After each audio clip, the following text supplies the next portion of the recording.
प्यारे देशवासियों नमस्कार। आईएएस लॉबी है हमारी, आईएएस जो काडर है। देखिए नॉर्मली क्या है, सरकार आती हैं चली जाती हैं, कोई पूरा टाइम करती है, कोई 1 साल में चली जाती है, कोई 6 महीने में चली जाती है, कोई ज़्यादा में चली जाती है। लेकिन आईएएस जो अफसर्स हैं, हमारे अधिकारी जो हैं, यही देश को असली तौर पर चलाते हैं। प्रशासन का काम सारा यही संभालते हैं। लेकिन अब एक हाल में जो घटना हुई है, बहुत ही दुखद घटना हुई है। यानी करनाल के जो एसडीएम हैं, बहुत ही दुखद है, आयुष सिन्हा एसडीएम हैं, उन्होंने आईएएस लॉबी के ऊपर एक सवालिया निशान लगा दिया है, क्वेश्चन मार्क लगा दिया, बहुत बड़ा क्वेश्चन मार्क लगा दिया इस पूरे लॉबी के ऊपर। क्या आईएएस अधिकारी, क्या आईएएस ऑफिसर्स जनता का, आम जनता का सिर फोड़ने के लिए होते हैं? क्या वो दंगे करवाने के लिए होते हैं? क्या उनको नुकसान पहुंचाने के लिए होते हैं? क्या उनको चोट पहुंचाने के लिए होते हैं? या उनको मौत के घाट उतारने के लिए होते हैं? शर्म की बात है ये उस आईएएस अफसर के लिए। बहुत ही घटिया उन्होंने बयान दिया है। उन्होंने जो 2 दिन पहले वहाँ के मुख्यमंत्री एक कोई मीटिंग लेने आ रहे थे करनाल में। हालांकि ये मीटिंग के ऊपर भी मैं मुख्यमंत्री के प्रति भी एक सवालिया निशान लगाना चाहूँगा। ये जानबूझ करके ऐसी सेंसिटिव जगह पर मीटिंगें रखते हैं, इनकी कोई साजिश है। किसान आंदोलन को कमज़ोर करने के पीछे मुख्यमंत्री की साजिश है, बीजेपी की सभी सरकारों की साजिश है कि किसान इनकी काबू में नहीं आ रहे हैं। ये इसलिए साजिश है कि किसी तरह इनके ऊपर आरोप लगाए जाएं, इनको कंडेम किया जाए। शर्म की बात है ये। कोई सरकार ये सोचे, सरकार किसी एक वर्ग की नहीं होती है, किसी एक आदमी की नहीं होती है, सरकार पूरे प्रदेश की होती है या पूरे देश की होती है। और डूब के मर जाना चाहिए ऐसी सरकार को जो केवल कुछ लोगों के लिए अपने आप को ये पेश करती है कि हम इन लोगों की सरकार हैं।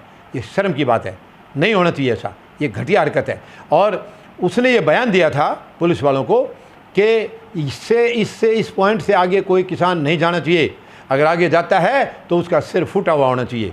देखिए कैसे आदेश दिया। मैं कहूँगा ये पुलिस के लिए भी शर्म की बात है। क्या वो आईएएस अधिकारी अगर पुलिस वालों को बोलता कि जाके अपने घर में सभी बाल बच्चों को गोली मार दो, तो क्या ये पुलिस वाले मार देंगे? क्या मार देंगे अपने बच्चों को? गोली मार देंगे उसके कहने से? ये कौन सा आदेश था? अगर गलत आदेश मिलता है तो उसको मना करने का अधिकार है, हर कर्मचारी को अधिकार है। अगर कोई अधिकारी गलत आदेश देता है उसको शर्म आनी चाहिए, उसको डूब के मर जाना चाहिए। और उसके आदेश को मना करने का अधिकार है कर्मचारियों को, बिल्कुल अधिकार है। वो गलत आदेश दे रहा है, हमें भी तो देखिए, हमारी जवाबदेही उस अफसर के प्रति नहीं है, उस अधिकारी के प्रति नहीं है। हमारे जो भी एम्प्लॉइज़ हैं, कर्मचारी हैं, उनकी जवाबदेही पूरे प्रांत की तरफ है या पूरे देश की तरफ है। एक अधिकारी के तौर पर उस पर नहीं है, एक सरकार के प्रति उनकी जवाबदेही नहीं है।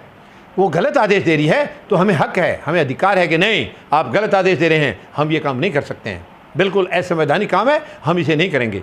क्योंकि वो शपथ जो लेते हैं वो संवैधानिक तरीके से काम करने की शपथ लेते हैं। उन्होंने कहीं शपथ ये नहीं ली कि हमें आईएएस अधिकारी अगर कहेगा तो हम किसी को गोली मार देंगे, किसी का सर फोड़ देंगे। शर्म की बात है उनके लिए भी, और शर्म की बात इनके लिए भी है। इनके लिए भी, आईएएस अधिकारी के लिए भी शर्म की बात है। इतना घटिया इन्होंने मतलब आदेश दिया है, क्या सोच के दिया है? तो क्या इसी किस्म की मानसिकता लेके आईएएस में जाते हैं? आईएएस लॉबी को तो बहुत बड़ा सम्मान दिया जाता है, बहुत अच्छा इसका जो चुनाव होता है, जो सिलेक्शन होता है, वो बहुत भी देशव्यापी आधार पर बड़े इंटेलिजेंट जो है उसमें बच्चे जाते हैं। तो क्या ये काम है उनका? ऐसी मानसिकता का अब ये तो सवालिया निशान ये है कि ऐसी मानसिकता के व्यक्ति को सिलेक्शन कैसे मिल गया? उसका आईएएस का सिलेक्शन, इसका मतलब फेयर नहीं हुआ है। क्या इंटरव्यू में या उसके रिटर्न में कोई अंदाज़ा नहीं लग सका इसकी पर्सनैलिटी का, इसके व्यक्तित्व का? ये बहुत ही दुखद है। हमारी पूरी चयन प्रक्रिया के ऊपर एक सवाल है। ऐसे अधिकारी हमारे यहाँ रहने के लायक नहीं हैं। इनके ऊपर मुकदमा चलना चाहिए, केस चलना चाहिए, इनको तुरंत बर्खास्त कर देना चाहिए। ये इस तरीके की जगह पर रहने लायक बिल्कुल नहीं है, सामाजिक तौर पर ये रहने लायक नहीं है। इनका बहिष्कार किया जाना चाहिए और इनको इनके किए की सज़ा मिलनी चाहिए। धन्यवाद। जय जवान, जय किसान, जय हिंद।